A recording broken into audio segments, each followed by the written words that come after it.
Hello everyone. In this lecture you will learn about the angle of friction and angle of repose. So first we define the angle of friction and angle of repose, then we derive their expression and then we will show that they are numerically equal. यानी इन दोनों angles की value numerically equal होती है, ये हम show करेंगे. तो what is the angle of friction? देखो इससे पहले मैं एक फ्रिक्शन को डिफाइन करता हूँ. Friction is what? It is the component of the contact force parallel to surfaces in contact. जो सरफेसेस एक दूसरे के कांटेक्ट में होती है, उन सरफेसेस के पैरेलल जो कांटेक्ट फोर्स का कंपोनेंट होता है उसे हम फ्रिक्शन बोलते हैं. And due to friction the motion always restricted, यानी कि ये ऑब्स्ट्रक्शन प्रोड्यूस करता है मोशन में, जिसे हम फ्रिक्शन बोलते हैं. 3 टाइप्स के फ्रिक्शंस होते हैं. एक होता है स्टैटिक, एक लिमिटिंग और तीसरा काइनेमेटिक. और काइनेटिक फ्रिक्शन जो होगा उसमें 2 टाइप के फर्दर होंगे. एक स्लाइडिंग फ्रिक्शन कह सकते हैं, दूसरा हम रोलिंग फ्रिक्शन कह सकते हैं. तो स्टैटिक फ्रिक्शन क्या है? जब बॉडी मोशन नहीं कर रही हो, यानी रेस्ट की स्टेट में रहे अप्लाइड फोर्स की प्रेजेंस में भी, तब उस समय जो फ्रिक्शन वहाँ एक्ट करता है that is called the static friction. Second one is the limiting. Static friction की ही मैक्सिमम वैल्यू को लिमिटिंग फ्रिक्शन कहा जाता है और इसको एफएस मैक्स से हम रिप्रेजेंट कर सकते हैं, जिसको म्यू एस एन भी लिखते हैं, जैसा हमने प्रीवियस क्लासेस में फ्रिक्शन के बारे में स्टडी किया है. प्लस थर्ड जो टाइप का फ्रिक्शन आता है जिसको हम बोलते हैं काइनेटिक फ्रिक्शन. और kinetic friction during the motion, relative motion between the surfaces in contact, उस समय जो फ्रिक्शन एक्ट होगा that is called the kinetic friction. अब बॉडी अगर स्लाइड हो रही है तो उसको हम स्लाइडिंग फ्रिक्शन कह सकते हैं, और बॉडी अगर रोल ओवर हो रही है किसी अदर बॉडी पर तो उसको हम रोलिंग फ्रिक्शन कह सकते हैं. तो हम मोस्टली जब डेरिवेशंस करते हैं तो मैक्सिमम फ्रिक्शन की बात करते हैं, यानी लिमिटिंग फ्रिक्शन की बात करते हैं. तो यहाँ भी हम मैक्सिमम और लिमिटिंग फ्रिक्शन को यूज लेके एंगल ऑफ फ्रिक्शन को डिफाइन करेंगे. तो इसको डिफाइन करने से पहले सपोज करो कि हमारे पास में ये कोई एक बॉडी है जिसको हमने हॉरिजॉन्टल सरफेस पर रखा है. इस समय क्या होगा? जो नॉर्मल रिएक्शन और वेट है ये बैलेंस्ड होंगे, क्योंकि बॉडी वर्टिकल डायरेक्शन में मोशन नहीं करती, ओके, या नहीं करेगी इस सिचुएशन में. So N will be equals to M G for this case. Now अगर हम एक फोर्स अप्लाई करें यहाँ पर एक्स एक्सिस के अलोंग, तो क्या होगा? Due to the motion of this block the friction will act opposite to the direction of force. यानी इस फोर्स के कारण जो फ्रिक्शन लगेगा वो opposite to this applied force होगा. और इस फोर्स को और इस नॉर्मल रिएक्शन के, इन दोनों का अगर मैं रिजल्टेंट फाइंड करता हूँ, यानी रिजल्टेंट कैसे फाइंड करते हैं? अब यहाँ अगर हम देखें तो 2 लॉज होते हैं ग्राफिकली रिजल्टेंट फाइंड करने के. एक होता है head to tail law, second is called tail to tail, जिसको हम ट्रायंगुलर लॉ और parallelogram law of vector addition बोलते हैं. तो यहाँ पर ट्रायंगुलर लॉ तो नहीं लगा सकते क्योंकि वहाँ हेड टू टेल जॉइंट होते हैं वेक्टर. यहाँ कौन सा लॉ लगेगा ग्राफिकली? यहाँ लगेगा पैरेललोग्राम लॉ. तो पैरेललोग्राम लॉ, क्योंकि यहाँ टेल टू टेल कोइंसाइड है, ये वेक्टर एन है, ये वेक्टर एफ एस मैक्स है, तो इन दोनों की टेल्स यहाँ पर कोइंसाइड है इस पॉइंट पर. So that's why we will apply the parallelogram law. कैसे अप्लाई करते हैं? एक डैश लाइन हमने ड्रॉ की एन के पैरेलल, एक डैश लाइन ड्रॉ की हमने एफ एस मैक्स के पैरेलल. दोनों जहाँ इंटरसेक्ट कर रही है, टेल से उस पॉइंट ऑफ इंटरसेक्शन की तरफ जो वेक्टर ड्रॉ किया जाता है that is called the resultant vector, जो इन दोनों का वेक्टर सम होगा. सो इस रिजल्टेंट का नॉर्मल रिएक्शन के साथ जो एंगल बनेगा, यानी इस resultant of normal reaction and the friction force, वो नॉर्मल रिएक्शन के साथ जो एंगल बनाता है उस एंगल को हम एंगल ऑफ फ्रिक्शन बोलते हैं. Clear? And it is here we are denoting with the angle theta. तो थीटा यहाँ पर ये जो मैंने शो किया है that is the angle of friction. तो बहुत इजी है इसको अब एक्सप्रेशन को भी डिराइव करना. देखो ये अगर वेक्टर एफ एस मैक्स है तो इसकी लेंथ भी एफ एस मैक्स होगी, क्योंकि ये एक रेक्टेंगल है. तो एफ एस मैक्स और ये हमारे पास एन हो गया. तो इस ट्राइंगल में हम सिंपल टेन थीटा फाइंड करके इस थीटा को कैलकुलेट कर सकते हैं, और हम ये शो करेंगे कि इसकी वैल्यू टेन थीटा की म्यू एस यानी कोफिशिएंट ऑफ स्टैटिक फ्रिक्शन के इक्वल आती है. तो एक बार मैं इसको रीड कर देता हूँ. It is the angle which the resultant of limiting friction and normal reaction makes with the normal reaction.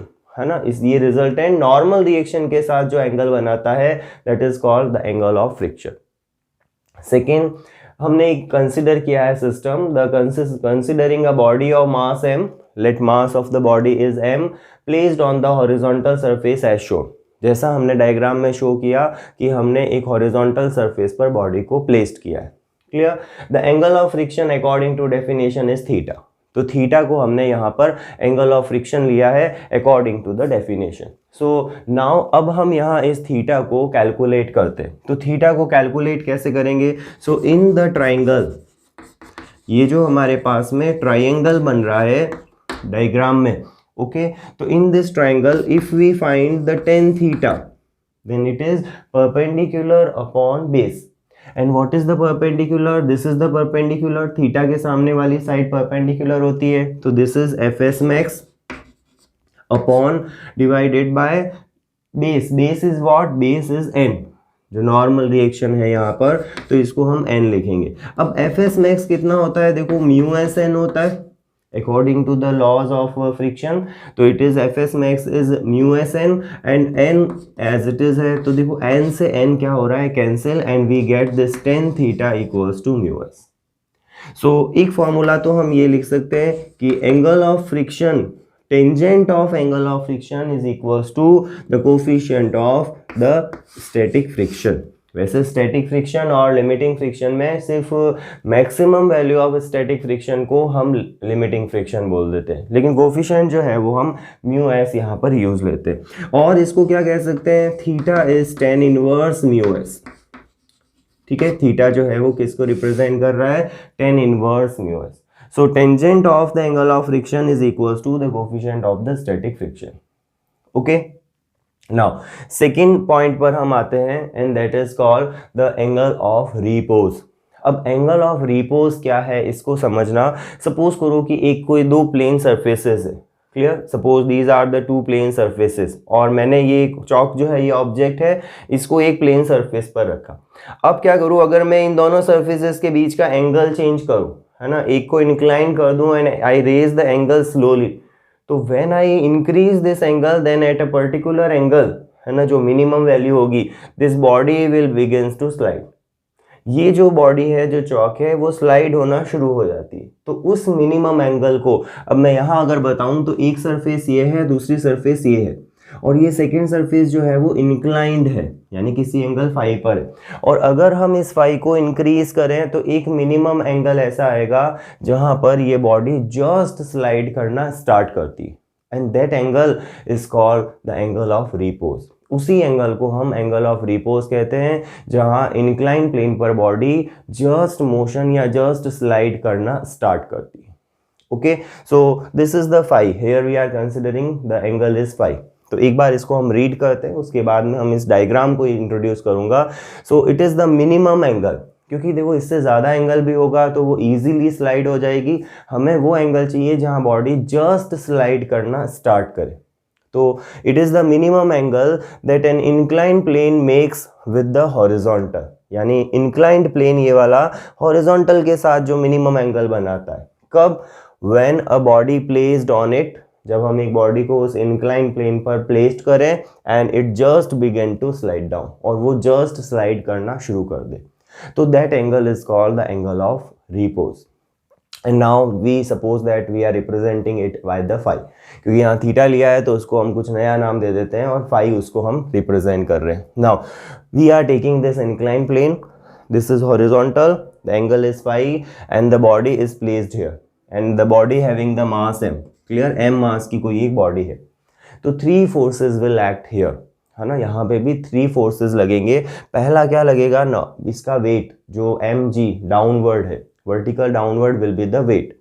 The second one is the normal reaction which is act perpendicular to the surfaces in contact, clear, तो ये normal reaction n हो गया। और तीसरा, जब body slide इधर direction में करना शुरू करेगी, फ्रिक्शन जो लगेगा वो उस डायरेक्शन में होगा, opposite to the motion of direction, या डायरेक्शन ऑफ मोशन के अपोजिट हमेशा फ्रिक्शन लगता है, और parallel to surfaces in contact लगता है। ओके, तो इसीलिए इसकी जो डायरेक्शन होगी फ्रिक्शन की, वो इस डायरेक्शन में रहेगी। तो 3 फोर्सेस हो गए। अब हम क्या करें, अगर रिजॉल्व करें, तो एक फोर्स को हम यहाँ रिजॉल्व करेंगे and that is the mg. Before resolving या resolution we find this angle phi. अब देखो ये एक प्रॉपर्टी है बाय द ज्योमेट्री, हम इसको बोलते हैं कि अगर दो डायरेक्शंस में एंगल फाई है ना, suppose any two directions are having angle phi, then they are just perpendicular. देखो इसकी परपेंडिकुलर ये है वेट की डायरेक्शन जो वर्टिकल है, और इसके परपेंडिकुलर ये नॉर्मल रिएक्शन की डायरेक्शन है. तो इन दोनों जो परपेंडिकुलर टू दीज टू है, इसके बीच का एंगल भी फाई होगा. इसको हम इजीली ज्योमेट्री की हेल्प से प्रूव कर सकते हैं, but no need to prove here. So we directly use this property and we say that this angle will be phi. And if this angle is phi, then the component of mg along this direction of n will be mg cos phi. क्योंकि phi angle इधर बन रहा है तो उसका component जो जाएगा mg cos phi वो उस डायरेक्शन में रहेगा. सिमिलरली अगर हम यहाँ बात करें इस डायरेक्शन में कंपोनेंट की जो n के नॉर्मल है, तो mg का कंपोनेंट आएगा mg sin phi. Okay, mg का इस डायरेक्शन में जो कंपोनेंट होगा that will be mg sin phi. सो अब हमें mg को लेने की जरूरत नहीं अगर हमने ये दो कंपोनेंट्स ले लिए. अब हम क्या करेंगे, जस्ट स्लाइड की कंडीशन में हम फोर्सेस को रिजॉल्व कर सकते हैं. ओके, तो व्हेन या in the condition of just slide we can balance the forces. ठीक है, फोर्सेस को हम क्या कर सकते हैं, बैलेंस कर सकते हैं. तो कैसे बैलेंस करने का मतलब, जो अपोजिट फोर्सेस लग रहे हैं उनको इक्वल कर दो, यानी उनको इक्वेट कर देंगे और उससे हमें इस फाई की वैल्यू पता चल जाएगी. तो एक बार मैं इस लाइन को पढ़ लेता हूं. Considering a body of mass m placed on an inclined plane at the angle of repose phi, the body begins to slide. okay, and in this condition we just slide we can balance the forces. तो कैसे balance करने हैं, देखो n तो हो गया mg cos phi के equal और fs max हो गया mg sin phi. तो पहले मैं इसको लिख लेता हूँ, mg sin phi is fs max, और ये fs max क्या होता है, mu s into n. Same according to the law of friction, laws of friction, जो लिमिटिंग फ्रिक्शन है वो mu s times of n होता है. सेकेंड फोर्स को बैलेंस करें, mg cos phi, ये किसके इक्वल होगा, n के इक्वल होगा. हमें फाई कैलकुलेट करना है, तो जब भी हमारे पास में इस तरह की दो साइन और कॉस की इक्वेशन होती है और हमें उससे एंगल फाइंड करना होता है, तो we just divide that. So this equation is suppose equation 1 and this one is equation 2. तो अगर हम इक्वेशन 1 को इक्वेशन 2 से डिवाइड कर दें तो क्या मिलेगा, देखो हमें mg sin phi upon mg cos phi is equals to mu s n upon n. So mg will cancel out, n and n is also cancel out, and sin phi upon cos phi will again gives you tan phi. Clear? So tan phi जो यहाँ पर मिलेगा, tan phi that will be equals to mu s, और यहाँ भी हम अगर phi लिखना चाहें तो phi क्या हो जाएगा, it will be tan inverse mu s. Okay, it will be tan inverse mu s. So here also we can write that tangent of angle of repose is equivalent to the coefficient of static friction. So इसका जो tangent है phi का angle of repose का वो mu S के equal है. और यहाँ भी हमने देखा था एंगल ऑफ फ्रिक्शन में कि tangent of angle of friction is equals to mu S. So numerically we can say, definition दोनों की अलग है, दोनों एंगल्स मीनिंग डिफरेंट रखते हैं, लेकिन इनकी न्यूमेरिक वैल्यूज जो होती हैं वो इक्वल होती है. क्लियर? सो हम यहाँ पर एक नोट लगा सकते हैं. We can write a note here for both the cases that both the angles कौन कौन से, थीटा एंड फाई. क्लियर? दोनों जो एंगल्स है थीटा और phi, theta is angle of friction, phi is angle of repose, are numerically equal, and this note is common for both the cases. Okay. So इसीलिए मैंने इसको अलग एक साथ ही टेबल बना के कंपेयर किया है, क्योंकि हो सकता है आपको इंडिविजुअल इसके बारे में पूछा जाए in the exam, like angle of repose या angle of contact, sorry angle of friction, but कई बार इनका कंपैरिजन या कई बार ये नोट ही हमें प्रूव करने के लिए दे दिया जाता है कि prove that they are numerically equal. So we first have to define them along with the diagram. We can prove this tan phi and tan theta are equal numerically and they are equals to mu s. Okay, so note down this one.